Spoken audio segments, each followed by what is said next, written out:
इस मौके पर हिस्टोरियन रुचिका शर्मा ने टीपू सुल्तान पर फोर्स कन्वर्जन, जबरन तब्दीली मजहब के इल्जाम को मुस्तरद किया और कहा कि हर दौर में कन्वर्जेंस हुए हैं और कहा कि उस दौर में रिलीजियस कन्वर्जन के अलग अलग वजूहात हैं। एक हुक्मरान अपनी रियासत की हिफाजत के लिए, अपनी रियासत को बचाने के लिए जो कुछ करता है वो टीपू सुल्तान ने भी किया है। आज के दौर में हिंदू मुस्लिम का जो डेफिनेशन है उस दौर में नहीं था। टीपू सुल्तान के बाद ब्रिटिश का दौर शुरू हुआ, क्या ब्रिटिश दौर में कन्वर्जेंस नहीं हुए? इस तरह रुचिका शर्मा ने भी कई सवालात उठाए। And now I want to actually also talk about Tippu Sultan himself and just basically address a couple of the myths that have been floating around. One, of course, is the idea of forced conversion. Now, as many sources as I have read, there are two kinds of narratives that come across. One, of course, is the narrative that Tipu used forced conversions as a state policy, which is that whenever he wanted to punish somebody, he would forcibly convert them. Or there was a lot of brutality. And I therefore want to sort of bring in the example of, and this is going to be from Malabar because I think that's where the most interesting example comes from, is the example of the Mopilas, right? The Mapilas as they're called. Now the Mopilas, of course, a lot of them were converted, but they were not converted by force. A lot of them were people who were from either the Cherumar caste, who's again a low caste, and therefore felt that converting to Islam, joining the Mopila community, would give them a decent amount of equality that they wanted in the society.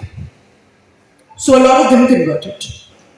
A lot of them also converted because it became easier for them to get hired by the Mopilas, who had become, by the 18th century, agriculturalists. So economic incentives as well. But it's equally important to note that you cannot completely dismiss the fact that when Tippu Sultan comes to Malabar, that forced conversions don't happen, they do happen. And I'll come to why. But what is equally important is that for the first time in Malabar, even the Mopilas are taxed.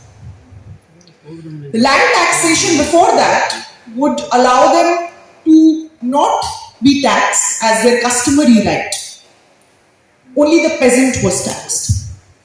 Under Tipu's reign, the peasant was the only one who was not taxed, interestingly. And the Mopilas are the one who had to pay tax out of their own pocket. Which is why the Mopilas started resenting Tippu Sultan. Initially, they were very pro the Mysorean government, which had come to be established in Malabar.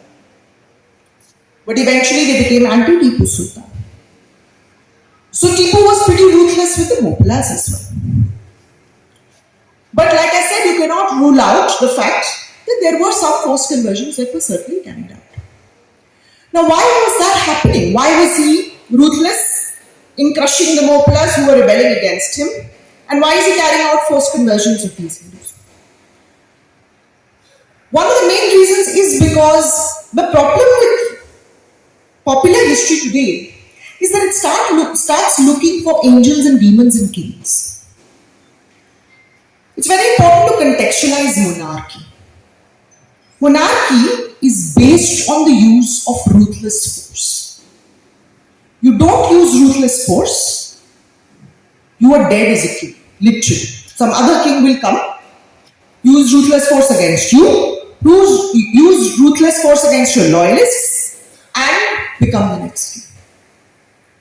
So force and coercion is the mainstay of any ruler, which is why I think it's very important that whoever the ruler is, when you're talking about a ruler in history, a monarch in history, it's important to analyze them as a monarch.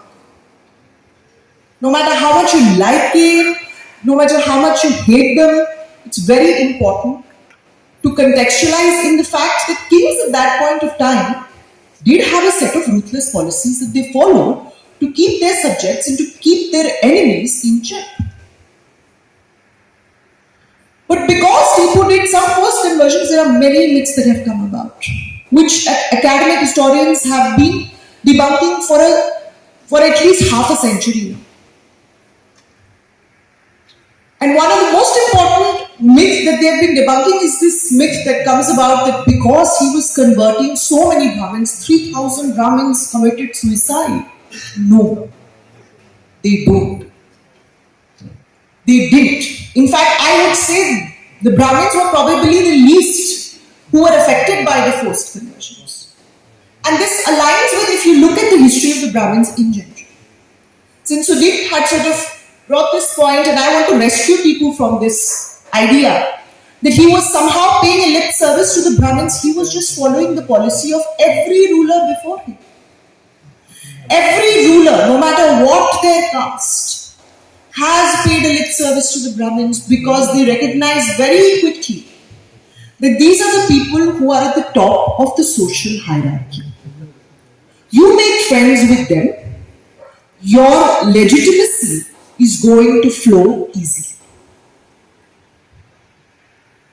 So while coercion is important for a monarchy to exist, for it to exist for a long period of time, soft power is equally important.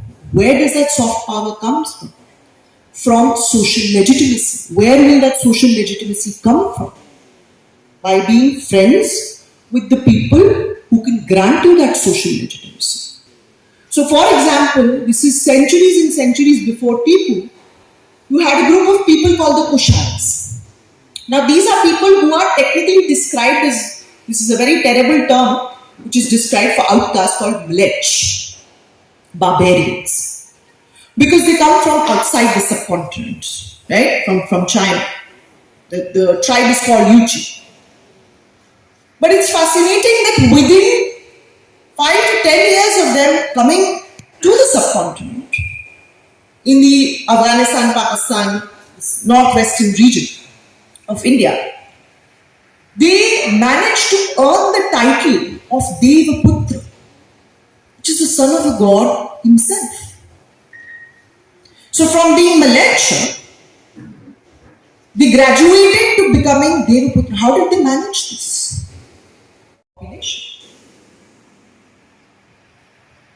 He's making sure that they have enough room to follow their religion the way they want.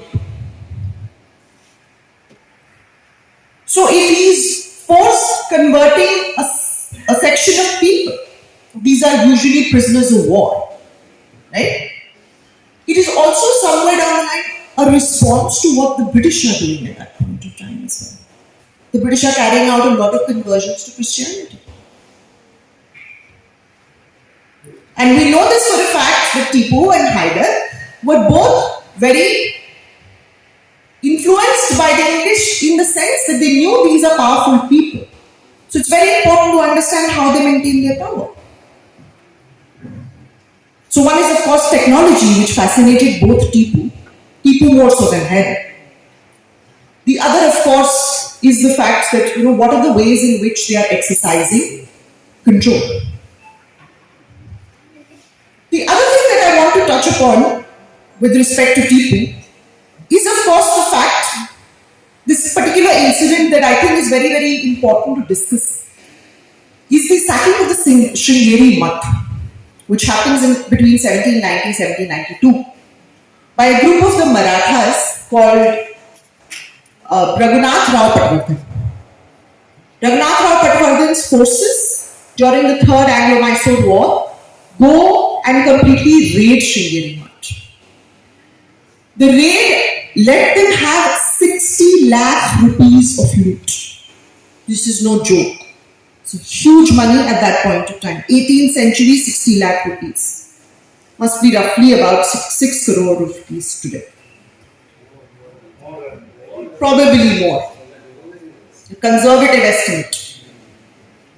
So they earned so much. And then of course, the person who was in charge of the Sringeri Math, Sachidanand Bharti, writes a letter to Parshuram Bhau, who is the Maratha ruler at that point of time, saying, this has happened. This is outrageous. How can you loot the mud? And I would request you to bring all of that money back, whatever you looted from us.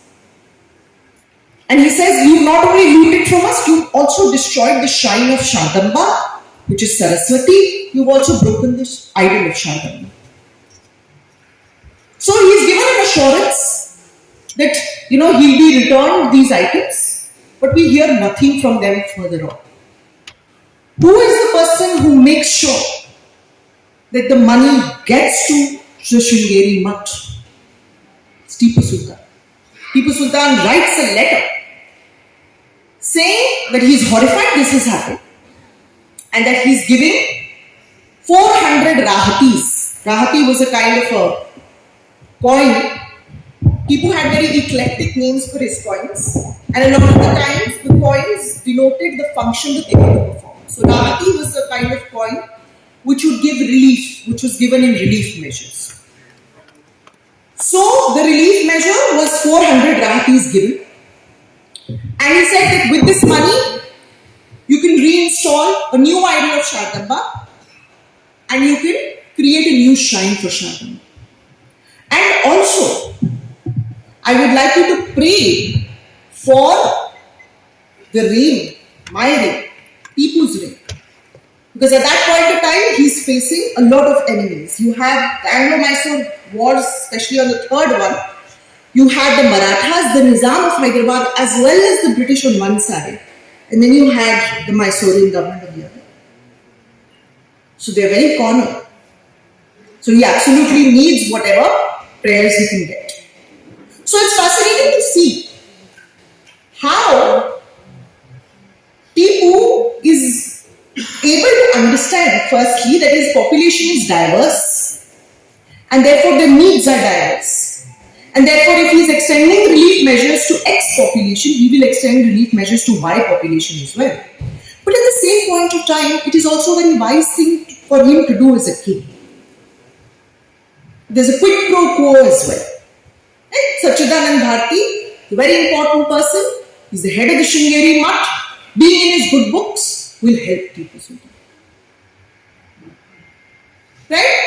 And lastly, and I think this is very important, when we talk about the fact that how is Tippu Sultan treating the Hindus, it's very important to realize that this identity at that point of time does not exist the way it exists today. The term Hindu in itself, which denotes non-Christians and non-Muslims, the negative definition which is given by the British. They are the first to coin this term for all non-Christians and non-Muslims in the subcontinent. And this is a very problematic definition for many reasons. Firstly, because it's an exclusionary definition, it's not an inclusionary definition. Secondly, it then by no means should be including what it does include Buddhists, Jains, Sikhs. These are all separate religions. Buddhism and Jainism in fact came as an opposition to Vedic Hinduism at one point in time. So that identity does not exist during Tippu's time at all. So who are these Hindus that he should cater? They are very different. They are either Shaivites, they are Vaishnavites, they are divided on castes, they are divided on different sects. So therefore it's also important to think of this, that when we say that, he was either favoring the Muslims and he was against Hindus, or he was favoring the Hindus and he was against Muslims, it's important to know that this binary does not exist at that point of time. And has never existed before the British made sure that this becomes a very straight-jacketed boundary. And I want to sort of end with that as well, that every time we use terms in history, it's very important to understand where that term comes from. For example, where the term Hindu comes from, where the term Muslim comes from. Was it used at that point of time? Was religion understood like the way it is understood today? No, very different. Right? So for example, 7th century, 8th century, a Shaivite and a Vaishnavite would not like each other. A Shaivite and a Vaishnavite would not like the Buddhists. The Buddhists would not like the Jains. If you would tell them we are all from the same religion, they would slap you. So therefore, it's very important to remember that you cannot use terms when it comes to history without qualifying them. And secondly, we should stop looking at kings as either angels or demons. They are a grey character. They use force. It's something that all kings have used. Whatever their religious affiliation would be, doesn't matter. And almost all kings, I think this is very important, have managed to realize that they rule over a diverse population.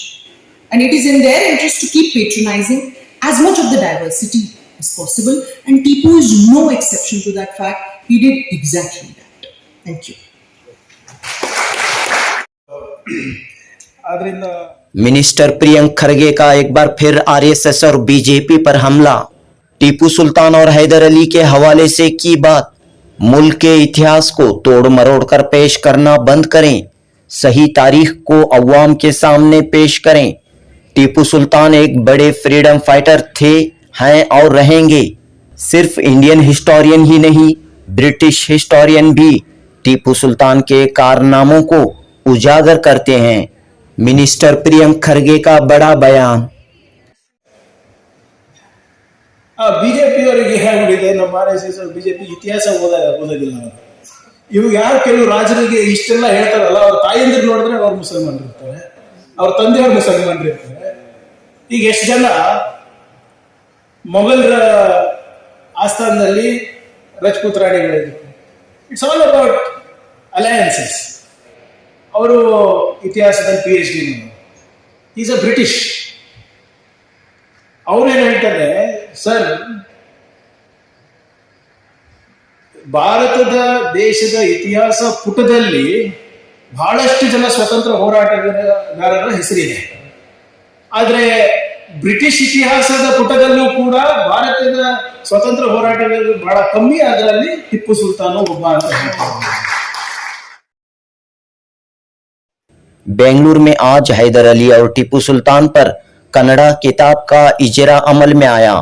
करावळिಯ ಚರಿತ್ರೆಯಲ್ಲಿ हैदर अली ಮತ್ತು टीपू सुल्तान यानी कर्नाटक के साहिली इलाकों की तारीख में हैदर अली और टीपू सुल्तान, सहाफी नवीन सुरंजे ने इस किताब को तहरीर किया है। इस मौके पर मिनिस्टर प्रियंक खरगे ने हैदर अली और टीपू सुल्तान के कई कारनामे, खास तौर पर रॉकेट टेक्नोलॉजी का जिक्र किया और आरएसएस और बीजेपी को सख्त तनकीद का निशाना बनाया। प्रियंक खरगे ने कहा कि स्कूलों और कॉलेजों की किताबों से अगर टीपू सुल्तान को हटाना चाहते हो तो लालबाग, जिसे हैदर अली और टीपू सुल्तान ने तामीर किया है, क्या आप उसे जला दोगे? चिकमंगलूर के पहाड़ों में कॉफी के बीज किसने लाए? आज भी ज्यादातर केसर इस्लामिक ममालिक से बरामद होता है, क्या माथे पर तिलक लगाना छोड़ दोगे? ज्यादातर तेल के प्रोडक्ट्स कहां से आते हैं? इस तरह मिनिस्टर प्रियंक खरगे ने बीजेपी और आरएसएस से कई चुभते हुए सवालात किए। इस मौके पर हिस्टोरियन रुचिका शर्मा ने टीपू सुल्तान पर फोर्स कन्वर्जन, जबरन तब्दीली मजहब के इल्जाम को मुस्तरद किया और कहा कि हर दौर में कन्वर्जेंस हुए हैं और कहा कि उस दौर में रिलीजियस कन्वर्जन के अलग अलग वजूहात हैं। एक हुक्मरान अपनी रियासत की हिफाजत के लिए, अपनी रियासत को बचाने के लिए जो कुछ करता है वो टीपू सुल्तान ने भी किया है। आज के दौर में हिंदू मुस्लिम का जो डेफिनेशन है उस दौर में नहीं था। टीपू सुल्तान के बाद ब्रिटिश का दौर शुरू हुआ, क्या ब्रिटिश दौर में कन्वर्जेंस नहीं हुए? इस तरह रुचिका शर्मा ने भी कई सवालात उठाए। किताब के मुसन्निफ नवीन सुरंजे ने साहिली इलाकों में टीपू सुल्तान के सेक्युलरिज्म की कई मिसालें पेश की और कहा कि टीपू सुल्तान पहला ऐसा हुक्मरान है जिसने उडुपी के श्री कृष्णा की तस्वीर को अपने सिक्के में दर्ज किया और उस वक्त उडुपी के श्री कृष्णा मठ को इंटरनेशनल लेवल पर ले गए। इस तरह इस प्रोग्राम में टीपू सुल्तान और हैदर अली के हवाले से काफ़ी कीमती बातें, काफ़ी मालूमाती बातें सुनने को, जानने को मिली। प्रोग्राम के बाद मारूफ दानिश्वर सैयद शफीउल्लाह ने जनूबी हिंद न्यूज़ से बात करते हुए कहा कि कन्नड़ा के कई राइटर्स ने टीपू सुल्तान के कारनामों पर, टीपू सुल्तान की सही तारीख पर किताबें लिखी हैं। आज बतारीख 29 मार्च 2026 बरोज इतवार रिलीज हुई सहाफ़ी नवीन सुरंजे की किताब भी उसी कड़ी का हिस्सा है। जनूबी हिंद न्यूज़ रिपोर्ट। ಅಧಿಕೃತವಾಗಿ ವೇದಿಕೆ ಮೇಲಿರುವ ಎಲ್ಲ ಗಣ್ಯರು ಚಾಲನೆಯನ್ನು ಕೊಟ್ಟಿದ್ದಾರೆ.